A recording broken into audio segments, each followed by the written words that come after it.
चाळीसगाव तालुक्यातील पाथर्जी येथील तलाठी श्रीमती मोमीन दिलशाद अब्दुल रहीम यांच्यावर लाच घेतल्याचा गंभीर आरोप ठेवून धुळे लाचलुचपत प्रतिबंधक विभागाने मोठी कारवाई केली आहे।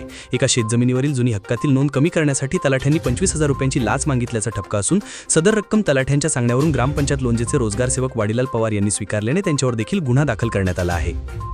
तक्रारदारांच्या वडिलांच्या नावे असलेल्या शेतजमिनीवरील जुनी नजर व गहाण घेणाऱ्याचे नाव वगळण्यासाठी अर्ज देण्यात आला होता।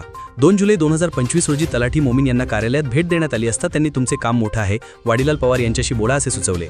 त्यानंतर तलाठी, रोजगार सेवक आणि तक्रारदार यांच्यात झालेल्या चर्चेत तलाठ्यांनी कामासाठी पैसे देण्याचा अप्रत्यक्ष संकेत दिले।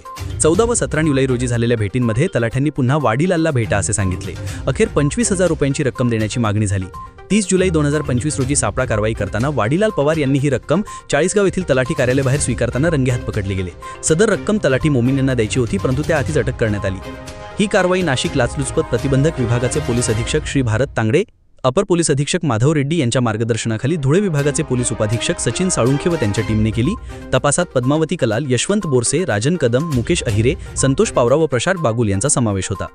या प्रकरणात खासगी व्यक्ती दालाबाबू जाधव यांनी लाच देण्यासाठी तक्रारदारास प्रेरित केल्याचा आरोप असून त्यांच्यावरही कारवाई होण्याची शक्यता आहे। हा प्रकार उघड झाल्यामुळे महसूल खात्याची विश्वासार्हता पुन्हा प्रश्नचिन्हात आली आहे।